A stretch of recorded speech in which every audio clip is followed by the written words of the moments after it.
3 mois s'étaient écoulés depuis que le touriste galactique avait eu l'imprudence de faire sa vidéo sur la piraterie.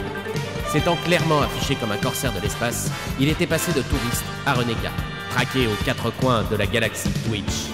Contraint à une errance sans relâche, chacun de ses streams était enregistré et analysé par les dizaines d'ordinateurs de ses adversaires qui lui tendaient piège après piège, heureusement sans succès. Ses plus farouches némésis, tout droit sortis de la constellation des escrocs, avaient même tenté de se faire passer pour ses alliés. Mais à peine touriste eut-il le dos tourné, son vaisseau fut abattu par le pire des escrocs. Usant de toute son ingéniosité et de sa maîtrise sans pareil des appareils à une aile, le touriste fit un atterrissage de fortune sur Daymar, la lune désertique de Crusader. Il trouva refuge dans une caverne et passa les 3 mois suivants à la recherche de son cosmos. Enfin, du 7e sens, quoi. Et c'est pour cette simple raison qu'il lui fut impossible de faire une vidéo plus tôt. Et bien sûr, il... Dis, tu fais quoi, là? Non, rien. Non mais attends, là. T'as monté ce char juste pour justifier que t'es une grosse feignasse? Non, mais c'est pas ça, mais... Et puis les grottes, ça date d'il y a 2 mois. Et ça fait 5 mois que t'as pas sorti une vidéo. Non, mais je sais, oui. Alors essaie pas de nous la jouer à l'envers, t'es juste en retard. Bon, bah, je dis quoi, du coup, alors? Bah tu leur dis juste, désolé du retard, puis t'enchaînes plutôt que de gratter du temps. Bon, désolé du retard, du coup.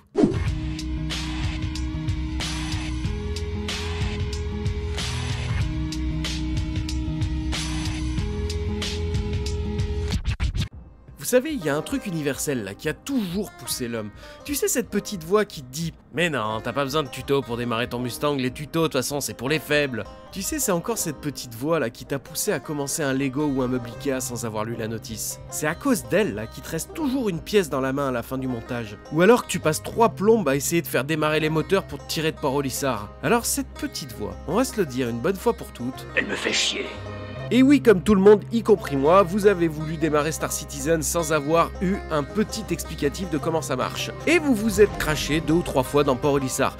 Puis vous avez atterri par un hasard digne d'un générateur d'improbabilité face à cette vidéo dont la vignette mentionne en lettres rouges dorées « Pas de panique ».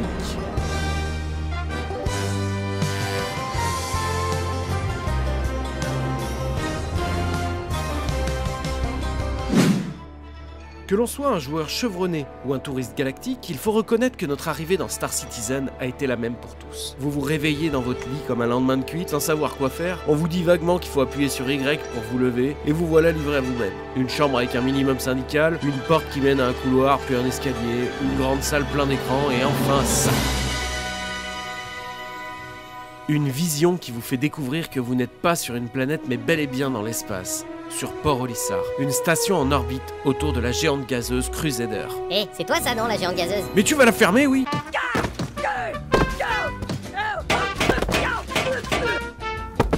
Bon, juste avant de vous dire quoi faire, je veux juste préciser que cette vidéo n'est pas un tutoriel pour apprendre à voler. Ouais, désolé, il y a déjà plein de vidéos qui expliquent comment voler, notamment ce superbe tutoriel. Dis donc, Joey, tu avais déjà vu un cockpit? Non, monsieur, c'est la première fois que je prends l'avion. Et tu as déjà vu un monsieur tout nu? Wow! Bon, je disais quoi déjà? Ah oui, en plus, le modèle de vol change constamment, et puis je vous avouerai que quand j'explique le pilotage, ça ressemble pas mal à ça, là. Tire sur le truc qui est à côté de l'autre truc. Le but de cette vidéo, c'est de vous donner des bases générales pour pouvoir vous amuser dans Star Citizen. Si vous voulez connaître toutes les touches et savoir à quoi elles servent, je vous conseille l'excellente vidéo de Dayum. Le lien est dans la description. Bon, sinon en premier, donc je vais commencer par vous donner 2-3 petits tips. Mon premier conseil, c'est une mission à la fois. Dans Star Citizen, votre personnage a une réputation, et comme dans la vraie vie, cette réputation, elle est pas visible. Il y a que vos crime stats, tu sais, c'est l'icône en haut à droite là, et votre dossier criminel qui est visible. Le reste, vous le saurez pas. Ouais, et moi aussi j'ai appris un truc. Être vendu c'est super, parce qu'on gagne vachement de fric. Et quand on a plein de fric, on n'a plus besoin de traîner avec des connards de losers. C'est de vous que je parle. Je vous emmerde et je rentre à ma maison. Au départ, votre réputation est neutre. Ensuite, chaque action la fera évoluer du bon ou du mauvais côté. Tu sais, aussi bien les trucs évidents, genre tuer un joueur, finir une mission pour l'UE, ou les pirates, tu sais, les Ninetales, ou simplement attaquer sans raison. Mais aussi et surtout, ne pas finir une mission. Et ouais, si vous acceptez une mission et que vous l'abandonnez ou que vous ne la finissez pas, vous allez petit à petit avoir une réputation de mec qui finit pas ses contrats et on vous en donnera moins du coup de mission. Ça vous étonne? Ça fait plus que m'étonner, ça me trouve le cul.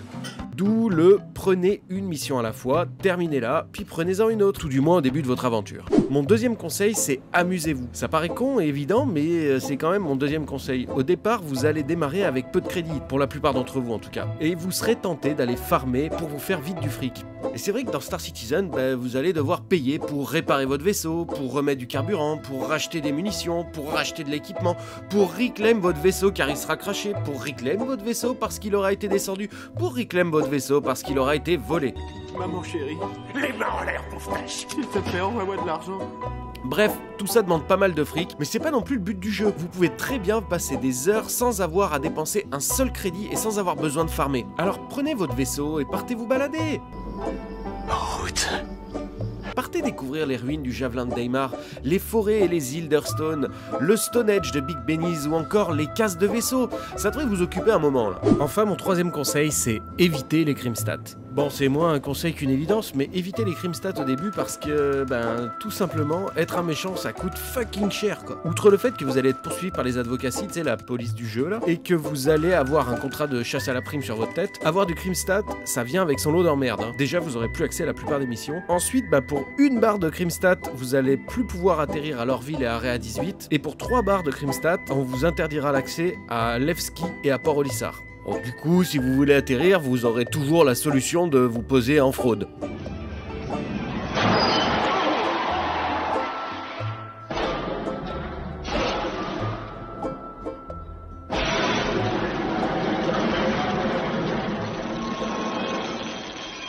Waouh! Tu l'as posé comme une mariée. J'en étais où? Qu'est-ce que je disais? Ah oui, vous posez en fraude, ça vous vaudra une amende bien salée, hein. Et puis, cerise sur le gâteau, pour enlever vos crimstats, il vous faudra acheter une carte de piratage à Grimex qui coûte entre 3500 et 8500 crédits, et aller pirater le centre de sécurité, et ça aussi, c'est pas simple, hein, parce que pendant que vous le piratez, il y a du monde qui vient vous attaquer, quoi. C'est intolérable. Bon, un dernier petit conseil, faites profil bas. Ne tirez pas sauf si on vous attaque en premier, et ne tuez pas sauf en cas de nécessité. Si les advocacies vous sortent du quantum, attendez sagement qu'ils vous scannent, demandez l'autorisation d'atterrir sur PO, bref, soyez le citoyen modèle, quoi. Volontiers. Bon, ensuite, quelques petites touches importantes à connaître. Déjà, tout au long de la vidéo, vous allez m'entendre parler du Mobiglass. Alors, sachez que dans Star Citizen, tout ce qui est genre les missions, les maps, les équipements, les communications, bref, ça passe tout par votre Mobiglass. C'est la touche F1, d'ailleurs. Donc, en gros, la Mobiglass, c'est la montre du futur de la mort, là, tu sais. Vous avez là un compteur GGR, pratique et discret. Ah oui, c'est là aussi que vous trouverez les missions Beacon. Alors c'est très simple. On prend une poêle, un peu d'huile de moteur. C'est meilleur avec le bacon. Non, Jean-Michel, laisse tomber, celle-là, on va pas la faire. Donc vite fait, les beacons, c'est des missions que vous pouvez créer pour vous faire aider par d'autres joueurs. Mais attention, ça peut aussi être des pièges, hein. Ah oui, puis il faut leur donner du fric aussi aux joueurs qui vous aident, hein. Des AUEC, c'est la monnaie in-game, là. Sinon, vous risquez d'attendre longtemps. Et il vous restera que le suicide. D'ailleurs, c'est pas plus mal de vous habituer tout de suite à ce que votre perso meure, car en attendant la sortie officielle et vu le nombre de bugs, votre perso va mourir plus que dans n'importe quel autre jeu.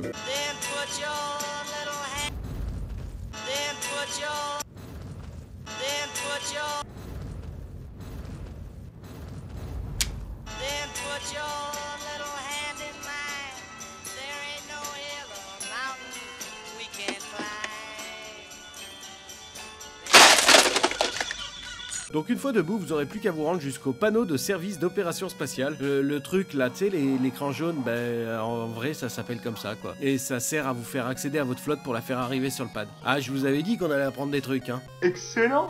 Par ailleurs, et puis vu que j'ai oublié en même temps, en maintenant la touche F, vous ferez apparaître un curseur qui vous permettra d'interagir avec les différentes choses comme les objets, les plantes, les portes, les nounours. Bref, ça peut aussi vous permettre d'interagir avec votre vaisseau, quoi. Si vous avez écouté ma vidéo sur les starter packs, vous devriez normalement avoir 2 vaisseaux pour démarrer, hein, le Mustang et le Aurora. Sinon, allez voir ma vidéo sur les starters, il y aura le lien quelque part là dans la description. Habile.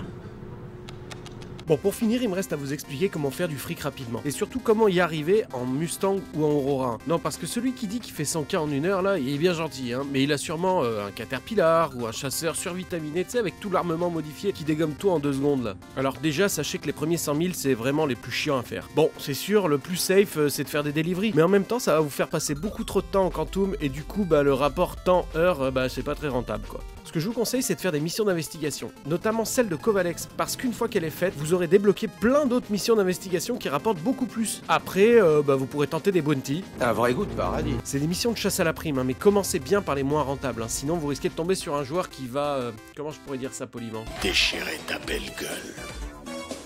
Après quoi, vous pourrez acheter un peu de matos pour aller miner dans les grottes. Hein. Depuis la 3.7, le minage est super rentable, hein, et en moins d'une heure, vous devriez vous faire autour de 50 000 crédits. Si vous faites ça, normalement, vous devriez rapidement arriver aux 200-250 000. Après quoi, vous allez pouvoir louer des vaisseaux pour vous faire un peu plus de fric. Le premier que je vous conseille de louer, c'est sans conteste le Prospector. Il coûte pas super cher à louer pour une journée, puis en plus après quelques sessions de minage bien posées sur Daymar, vous allez rentrer dans vos frais sans problème. Le Prospector, même si vous le louez plusieurs fois, il va vous aider à rapidement atteindre les 500K. À partir de là, vous serez libre de louer un freelancer ou un caterpillar pour faire du transport, ou alors un sabre pour aller faire de la chasse à la prime. Sachez que si vous prenez une bounty pour attaquer un joueur, bien souvent c'est un joueur qui sait jouer, donc il aura eu tendance à modifier son vaisseau. Donc c'est à vos risques et périls. Hein.